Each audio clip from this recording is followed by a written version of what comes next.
Hello, my friends. Welcome back. Hello, my loves. So today we're going to talk more about healing the mental body. You know, there's this saying going around that when the universe or when God chooses you for a specific task, then you should worry. Because when you have the fire lit within you and you understand that you're a change maker and you get on this road, it is an uphill battle with leg weights on both legs, fighting against the current, trying to help make change happen that you know will help humanity or the world. You're fighting against resistance because people resist change. But when we know how to make change happen that will help people, we feel this insatiable urge to continue on. So I appreciate you supporting my channels, sharing my videos, liking my videos, etc., because it's not an easy task. I've been doing this for 2 years and have yet to receive really anything back.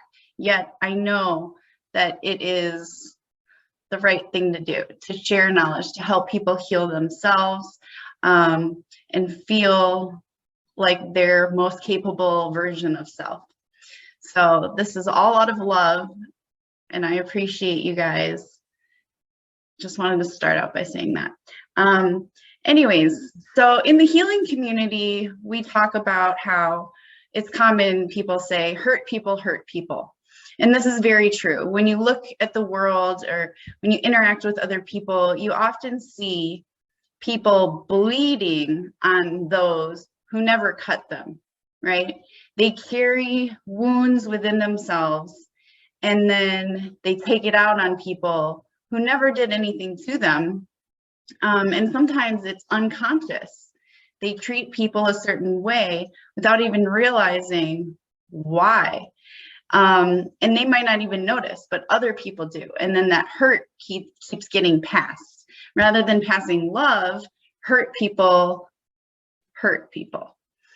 So healing is really important, so that way we're able to all uplift each other, share love rather than negativity or hurt.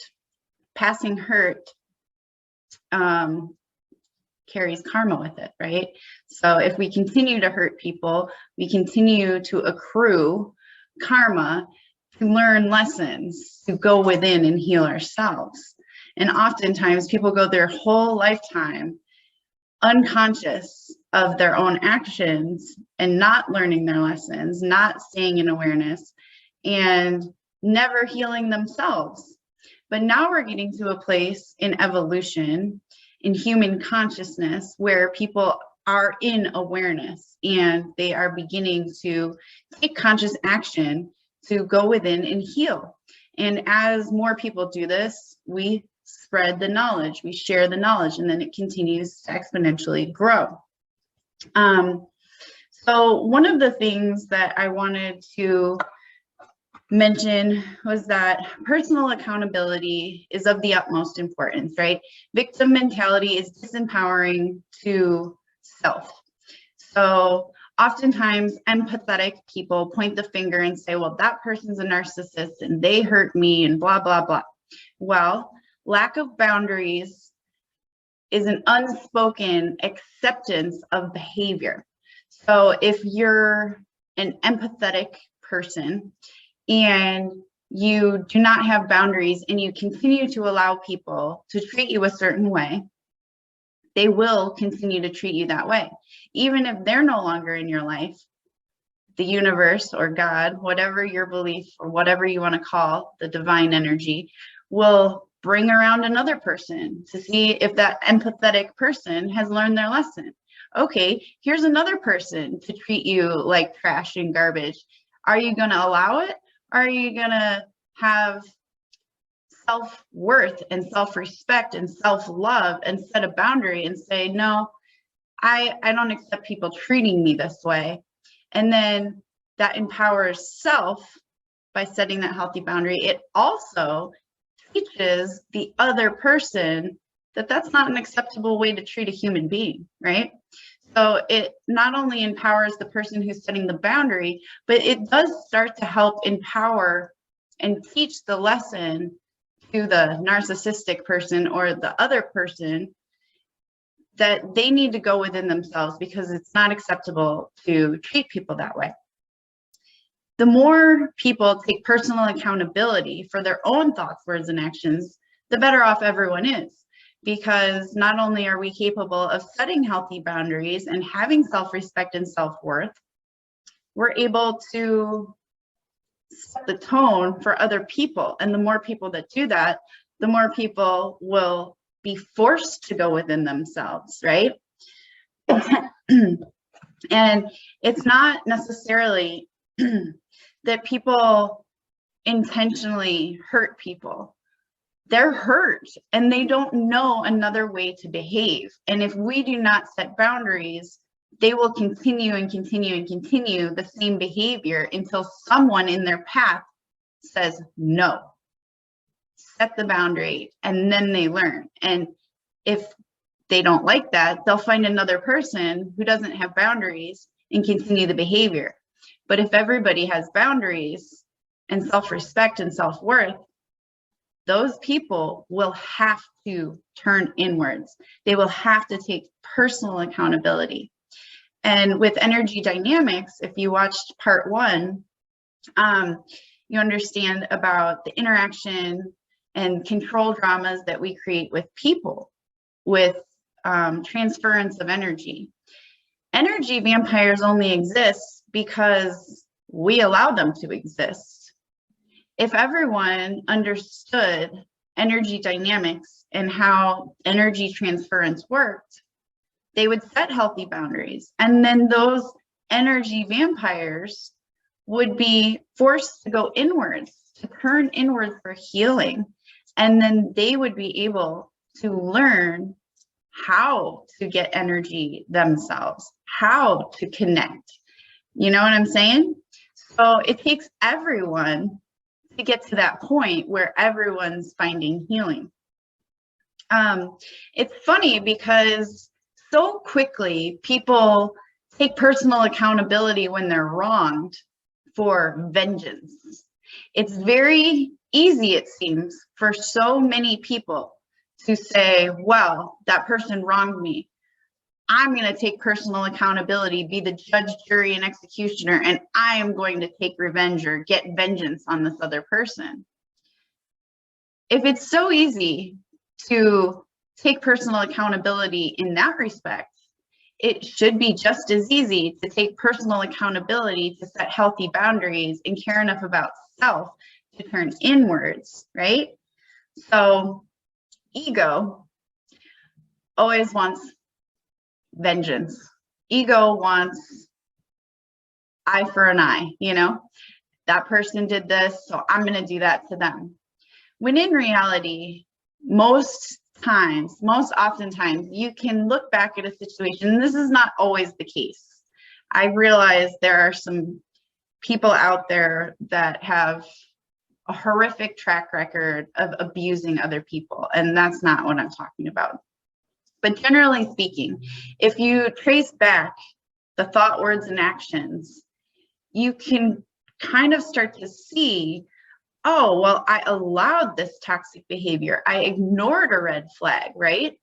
And when we begin to reflect on our own thoughts, words, and actions, we're capable of seeing where we could have made a different choice and how we can make different choices in the future to avoid any type of negative energy transference, abusive behavior, or anything like this.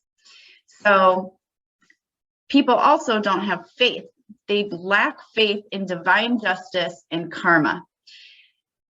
If you pay enough attention, if you stay in awareness as the observer and you observe, and if you're able to observe the lives of others and observe your own life, you will see karma in action. Whether you believe in astrology or not, from what I understand, karma affects people dependent on their Saturn placement. So let's say you hurt another person. And the karma that comes back will affect you dependent on where their Saturn placement is. You can look it up and, you know, draw your own conclusions.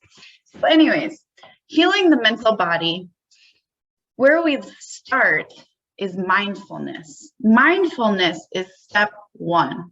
I'm not going to go too much further into healing the mental body, the steps in this video. I wanted to start with this base information and also let you know where to begin. So mindfulness is step one when it comes to getting on this path of healing the mental body. The reason behind that is because mindfulness is about the mind-body connection. When somebody pinches you, you very much feel it. We're very aware of our physical body always. And you're like, ow, right? Mindfulness is the best place to start because we have already had awareness of our physical body, and we are drawing a connection between our physical and mental body. And when we start making that connection, then we can start getting into the more subtle work of mental work. So mindfulness can be anywhere, anytime, with anything. We can talk about mindfulness for a long time, but you guys can look up and get into mindfulness if you're at the very beginning. There's mindful eating. You can do mindful teeth brushing, right? I feel the bristles against my teeth, you know, like mindfulness can be done all the time. I am mindfully walking. I'm not rushing through all of my steps. I am slowly feeling every step. I'm feeling my presence in my body. I am aware of all of my senses. I'm walking down the street. What am I smelling? What do I see? What do I feel? Do I feel a cool breeze? Do I feel the heat of the sun, right? So it's that mental, physical connection that we're starting to really draw our awareness to. Once we are really firm in mindfulness, it becomes easier to start working in just the mental field alone, with the mental body, without the physical body. Another good practice with mindfulness is yoga nidra. It's yoga, regular yoga, spelled yoga, nidra, N-I-D-R-A. This practice helps us shift our awareness to different parts of the body. I always suggest people do it before bed. You can do it anytime. However, do it when you're awake, not when you're going to fall asleep. You don't want to fall asleep while you're doing it. You can fall asleep right after you do it. It helps you fall asleep, and it helps you sleep more soundly. And it also helps you get more restful sleep. So before bed is what I suggest for this practice. But anyways, what you're doing is shifting your awareness from body part to body part. As you do this, it helps that body part relax. It also is a great practice to start with mindfulness, because you're becoming mindful of how you're able to shift your mental body, your awareness, to different parts of your body.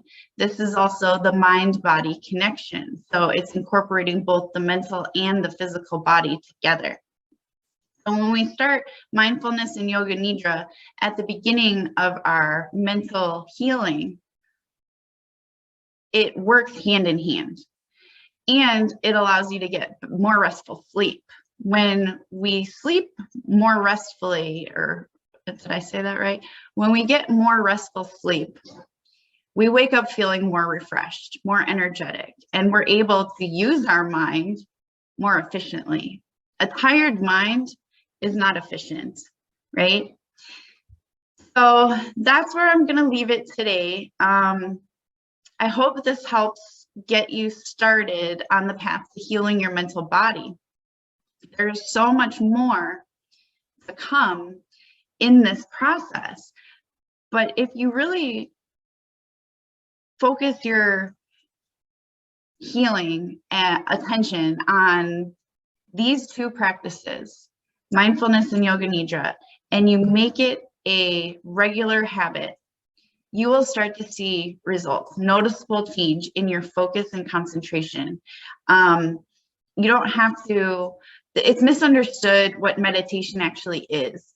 Meditation is the final step in an 8-limb yogic process. So to say one is meditating is often incorrect. Sitting in relaxation is not the same thing as meditation.